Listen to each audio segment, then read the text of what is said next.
여러분 안녕하십니까? 다시 찾아주셔서 감사합니다. 오늘 시간 김정은 굴욕 시리즈 3부 시진핑에게 당한 김정은의 굴욕에 대해서 말씀드리도록 하겠습니다. 굴욕 시리즈를 구성하면서 제가 주로 외교관계 부분을 1, 2, 3부로 구성했는데 첫 번째는 대남, 그러니까 문재인 대통령한테 당한 수모, 두 번째 대미, 그러니까 트럼프 대통령한테 당했던 수모, 세 번째로 중국한테 당한 수모에 대해서 다루도록 하겠습니다. 김정은은 2018년 아마 나설 때는 내가 행차해가지고 이렇게 좀 활동하면 뭔가 많이 풀릴 것이다 라고 생각을 했던 것 같습니다. 그렇지만 결과적으로 지금에 와서 볼 때 김정은이 해결한 것은 아무것도 없고 결과적으로 미국한테서 버림을 받고 중국한테서도 버림을 받았습니다. 한국은 이미 정권 교체가 됐기 때문에 한국한테도 이제 기대를 가질 수가 없습니다. 이번 사건들을 통해서 김정은은 자기 주제를 깨달았던 그런 기간이었다고 생각합니다. 그래서 시진핑한테 어떤 굴욕을 당했는지 여러분들한테 오늘 말씀드리도록 하겠습니다.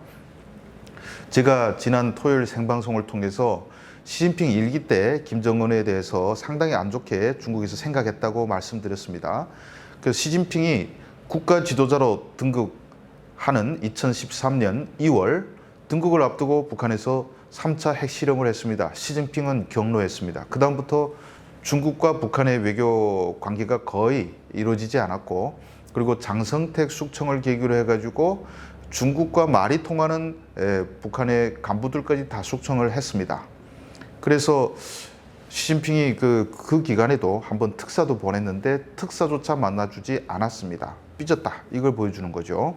그리고 대표적인 사건이 2015년 12월에 현송월이가 악단을 데리고 중국에 갔는데 갑자기 공연을 앞두고 철수한 사건도 있었죠.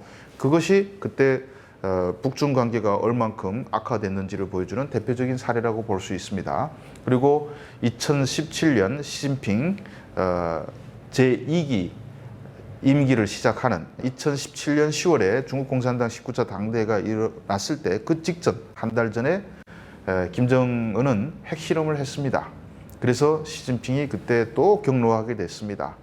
그런데 김정은이가 가만 생각해 보니까 이 트럼프하고 회담을 해야 되는데 중국의 든든한 지원이 없으면, 쉽게 말하면 중국을 우군으로 두지 않고서는 뭔가 되지 않을 것 같으니까 그 다음부터 시진핑한테 잘 보이기 위해서 노력을 한 것입니다.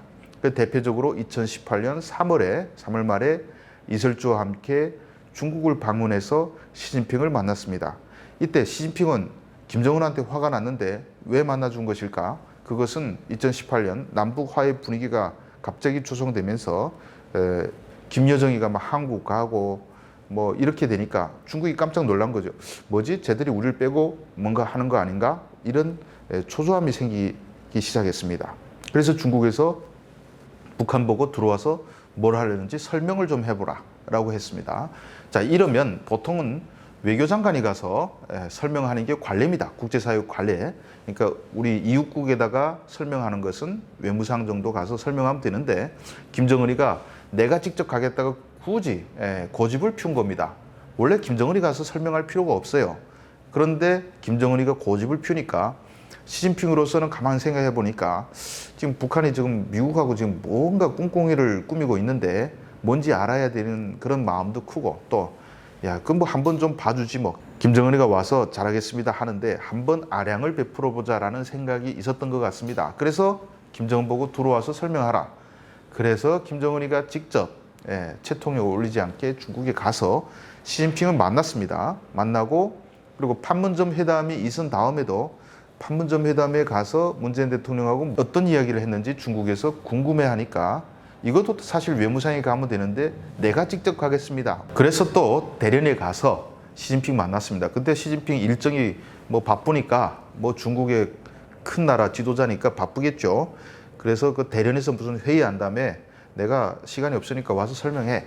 그래서 또 가서 자기가 직접 설명하고, 그리고 6월 달에 또 가서 설명했습니다. 그리고 2019년 1월까지 10개월 동안 무려 4차례나 중국을 방문해서 시진핑 주석한테 아부를 했던 것입니다. 아부 내용이야 우리가 알려지진 않았겠지만은 결국 뭐 한마디 요약해서 말하면 형님 잘하겠습니다. 이게 아니겠습니까? 형님도 종신할 거고 나도 종신할 거니까 앞으로 열심히 잘 모시겠습니다. 도와주십시오. 시진핑이야 갑자기 얘가 좀 달라졌나? 뭐 의혹의 시선이 있었겠지만은 그럼에도 뭐 잘하겠다고 하고 그리고 핵을 폐기하고 트럼프 대통령하고 만나서 폐기하고 경제 발전하겠다. 오케이 좋아 해봐 라고 할 수밖에 없고 또 네 차례 나왔는데 또 얼굴을 또 체면 또 봐줘야 될 거 아니겠습니까? 그래서 2019년에 6월 1박 2일로 시진핑 대통령이 북한을 방문하기도 했습니다. 해줄 건 다 해줬죠. 예. 그런데 어떻게 됐습니까? 결국 김정은이가 호기 있게 시작했던 핵무기 폐기는 미국과의 회담이 결렬되면서 없던 일이 됐습니다. 시진핑 주석으로서는 내가 뒤통수 맞았다고 생각할 수밖에 없는 거죠. 화가 나는 거죠. 그래서 2019년 9월 달 같은 경우에 그 왕이 외교부장을 특사로 보냈습니다. 그래서 지금 이렇게 상황이 반전되는데 미국하고 어서지 말고 그냥 하던 대로 하지라는 메시지를 전달하기 위해서 보냈는데 근데 김정은이가 시진핑 주석이 보낸 특사도 만나주지 않고 빈손으로 돌려보냈습니다. 근데 삐졌어. 이걸 보여주는 거죠. 결국 시진핑은 북한에 더 이상 호의를 베풀 그런 생각이 없어졌고 거기다가 2020년 코로나 사태까지 터지면서 완전히 북한에 대해서 방관하기 시작했고 결국 북한에 들어가던 모든 뭐 물자라든지 이런 것들 다 차단시켰습니다. 물론 김정은도 차단시켰죠. 그래서 올해 1월 달에 이 김정은이가 문 좀 열어주세요 해가지고 보내다가 결국 또 5월 달에 북한에서 코로나 퍼지면서 이번엔 중국이 막았습니다.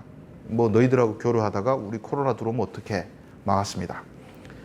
북한에서는 코로나가 끝났다고 선포를 했지만은 지금 중국이 문을 열어주지 않고 있습니다. 열어주지 않을 뿐더러 지금 사상 최악의 그 단속이 이루어지고 있습니다. 최강의 단속이. 그래서 코로나 때도 서해에서 배를 통해서 진짜 필요한 것들을 몰래 많이 들여갔는데 지금은 이런 것까지 다 끊긴 상태라고 합니다. 오죽하면 김정은이가 인도에서도 쌀을 받아오면서 중국에서 쌀을 한 가마니도 받아오지 못하고 있는 그런 상황에 빠졌습니다. 앞으로 시진핑 주석이 3기 임기를 시작하게 되면 뭐 북중 관계가 비약적으로 발전할 수 있을까요? 저는 그렇지 않다고 생각합니다. 시진핑 주석으로서는 김정은한테 이제는 더 잘해줄 이유를 찾지 못하고 있는 상태라고 볼 수 있습니다. 그래서 이것이 왜 김정은의 굴욕이냐라고 생각하시는 분들도 있겠지만은 저는 이건 김정은의 완전한 굴욕이라고 봅니다. 왜냐하면 북한의 지도자는 뭔가 자기 주민들한테 내가 이렇게 활동해서 이만한 성과가 있습니다. 뭐 우리 지도자가 위대하기 때문에 이런 업적을 이뤘습니다. 이런 걸 선전거리가 있어야 됩니다. 그런데 아무것도 얻지 못한 채 무려 시진핑 4번이나 만나는 모습을 북한 주민들한테 방송을 통해서 다 보여줬어요. 그럼 북한 주민들은 우리 장군님이 시진핑하고 이제 친하게 지내니까 이제 쌀 좀 들어오겠나? 라고 생각했는데 결국 하나도 받아오지 못했습니다. 그래서 북한 주민들은 아이고 중국과의 대중 외교조차 실패하는 무능한 지도자 김정은이라는 이미지를 갖게 될 수밖에 없는 것입니다. 결과적으로 한국과 열심히 나가서 뭐 올림픽에도 참가해주고 문재인 대통령을 평양 시민들 15만 명 앞에서 연설도 시켜주고 백두산 올라가 손도 흔드는 모습 보여주고 북한 주민들도 얼마나 기대가 많았겠습니까? 한국 사람들도 기대가 많았지만 북한 사람들이야말로 야 이제 우리가 좀 잘 살게 되는가? 라고 생각했는데 이것도 안 돼. 트럼프하고도 안 돼. 그리고 중국의 지원도 없어. 거기다가 지금 사상 최강의 대북 제재로 해서 결국 북한의 수출품의 90%를 차지하는 그런 물자들 중국에 팔아야 되는데 팔지도 못해. 북한에서 이젠 굶어 죽게 생겼습니다. 그래서 아버지를 잘못 만나면 가장을 잘못 만나면 식구들이 굶어 죽고 굶어 죽게 되면 가장에 대한 원망이 제일 클 거 아니겠습니까? 북한 주민들도 결국 김정은이 믿으면 안 되겠다. 뭐 제가 나가서 생쇼를 해봐야 국제사회에 가서 수모만 받아오는구나 라는 생각을 가질 수밖에 없고 김정은의 그 통치력에 심각한 물음보를 만든 사건이었다. 그래서 제가 시진핑과의 회담을 김정은의 굴욕 시리즈 3부로 선정했습니다. 시청해 주셔서 감사합니다.